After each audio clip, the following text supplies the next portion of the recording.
Welcome back again, everyone. This is part 3 of your Chapter 18 lecture series for your textbook, Give Me Liberty by Dr. Eric Foner. This section is entitled The Politics of Progressivism. The focus question for this section is, in what ways did progressivism include both democratic and anti-democratic impulses?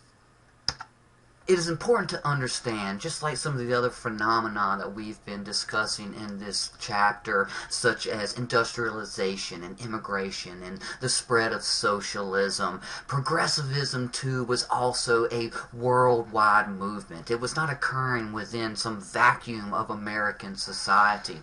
And reformers across the globe exchanged ideas about progressivism and progressive policies. Progressives in the United States looked to Europe for inspiration for social legislation that was built around an activist, socially conscious government.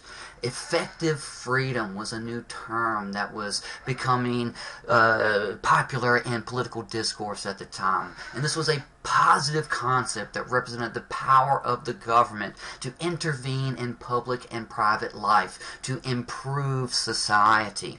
And this idea of a positive concept goes back to the discussion between positive and negative liberties. Some of those of you who took my American History 1 course may remember our discussion about this idea of positive versus negative liberties. Positive liberties are those that the government provides through legislation and policies. But of course, if the government provides those liberties, the government can also take away those liberties. Negative liberties, on the other hand, are liberties that the government is prevented from infringing upon, i.e. the Bill of Rights, freedom of speech, freedom of religion, freedom of the press. These are liberties that the government is bound by law not to interfere with. Now, on the flip side of that, the progressive impulse in America was at least partially driven by a new and distinctly American kind of social and economic philosophy known as pragmatism. And this was developed by an American by the name of John Dewey. And according to pragmatic principles, institutions and social policies must be judged by their concrete efforts. How effective are those policies? Experience and efficacy was way more important than doctrine or ideology in determining what were proper social, economic, or political policies. And it called for a more scientific evaluation of public policy to determine the effectiveness of policies, etc. Now, much progressive power and activism took place at the state and local level, and many of the reforms that occurred during this progressive period were at that state and local level. And due to that somewhat decentralized structure, that was what facilitated this spread of social legislation at that particular local or state level. Urban progressives often carried their campaigns to the state levels as well. The western United States became a particular hotbed of progressivism in this era. Places like Oregon were the first to propose new political reforms that quickly caught hold in more progressive areas of the country. Such reforms that were compiled under an idea known as the Oregon system included the initiative, which is direct legislation. This is where the people themselves propose a piece of legislation and then vote on its passage themselves, essentially, taking the power of legislation from the hands of the legislature and putting it into the hands of the people. The referendum, which was popular votes on public policies, and this is where the legislature proposes new laws or policies and then puts it to the people for a direct vote. There was also the recall, which was the actual removal of officials by popular vote, which was something new in American politics at the time. In California, progressive took power under Governor Hiram Johnson, and his plan included railroad regulation. He banned child labor, and he limited working hours for women. In Wisconsin, Governor Robert M. La Follette turned the state into a laboratory for democracy. And much like in the West with the Oregon system, he developed what became known as the Wisconsin idea, which this included primary elections of candidates for the political parties, the taxation of corporate wealth, a statewide system of insurance, and he barred the sale of state resources to private companies.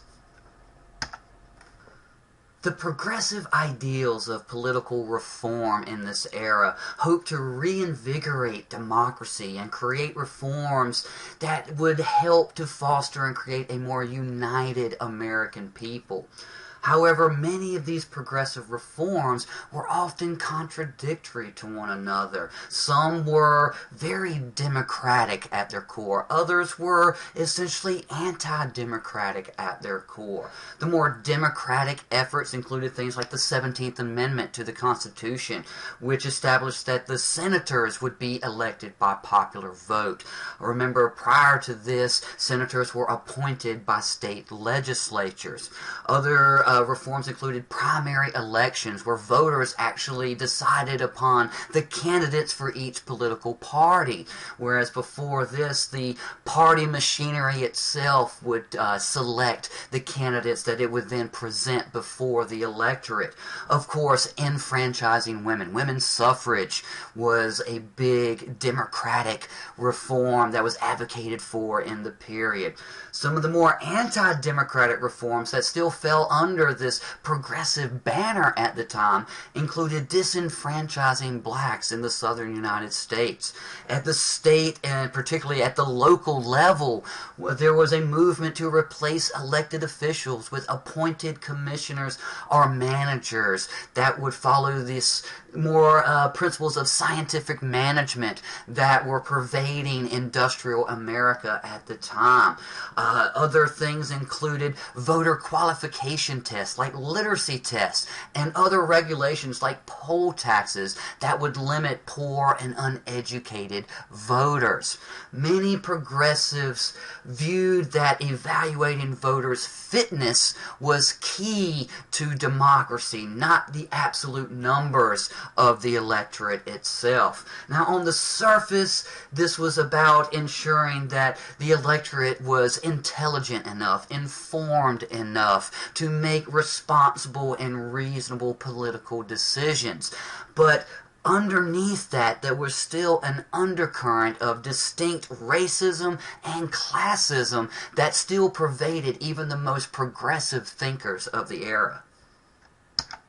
As we indicated, at least to a degree in the last slide, in our discussion of scientific management at the level of local government, in this period there was a growing progressive faith in this idea of expertise. Essentially, what underscored this was the general idea that this industrial society, modernity itself, was too vastly complex for the average ordinary American citizen to fully comprehend. And there were growing calls for order, efficiency, and centralized management. And essentially the idea or the conclusion that was reached was that educated professionals could be trusted more than ordinary citizens to solve America's issue, a decidedly undemocratic impulse. This new feminism that we discussed earlier in the lecture inspired a whole new generation of women reformers who became central to the progressive era. They challenged the barriers to their involvement in politics and helped to develop a democratic grassroots vision of progressive government. Jane Addams, the woman you see right here in this photograph, was the era's most prominent female reformer. She founded the Hull House in Chicago, which with other settlement houses improved the lives of the immigrant poor by establishing services within poor neighborhoods. These new women reformers were often educated in providing social services, and they became convinced that government action was essential for improving American lives, and female activism spread throughout the country. Of course, this new feminism and this spread of women's political participation through activism led to new calls for women's suffrage in the Progressive Era. After 1900, the campaign for women's suffrage engaged a broad coalition of women from across class and racial lines and became a mass movement for the first time. The West, in particular, places like Wyoming and Colorado and Washington and California, led the way for suffrage and holding office for women at this time. And much of the initial campaigns for women's suffrage were at that state level, and they were pretty successful in the decades surrounding the turn of the century, particularly in the West, but that phenomenon spread slowly east as well. And as the Progressive Era progressed, the campaign was increasingly focused on passage of a national constitutional amendment. Not all Progressive Era women embraced this new feminist ethos, particularly the aspects of it that stressed women's sexual and personal freedoms. And there arose a counterpoint known as the Maternalist reforms. And these reforms involved a desire to exalt women's role within the home and apply it to public policy and government action. Essentially to try to reorient the women's movement along more traditional gender role guidelines. It was felt that the government should encourage women's reproductive capacity and enable them to be economically independent at the same time. Other progressive legislation in this period recognized that large numbers of women worked out of the home, but argued that they needed special protections. An example of this was the case of Muller versus Oregon in 1908. And this ruling upheld the setting of maximum working hours for women, creating the first large breach in the idea of and doctrine of liberty of contract. The maternalist agenda in general built gender inequality into the early foundations of the welfare state that would blossom fully during the later era of Franklin Delano Roosevelt and his New Deal.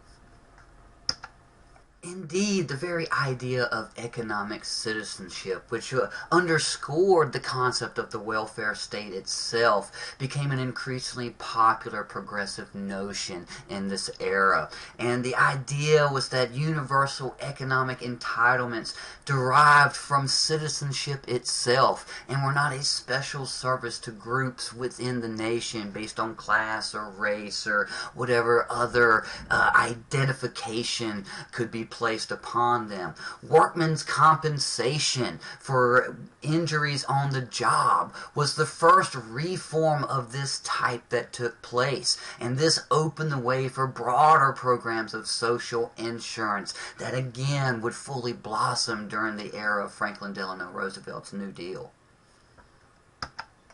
And with that, we conclude part 3 of our Chapter 18 lecture series. As always, study hard, and I'll see you soon.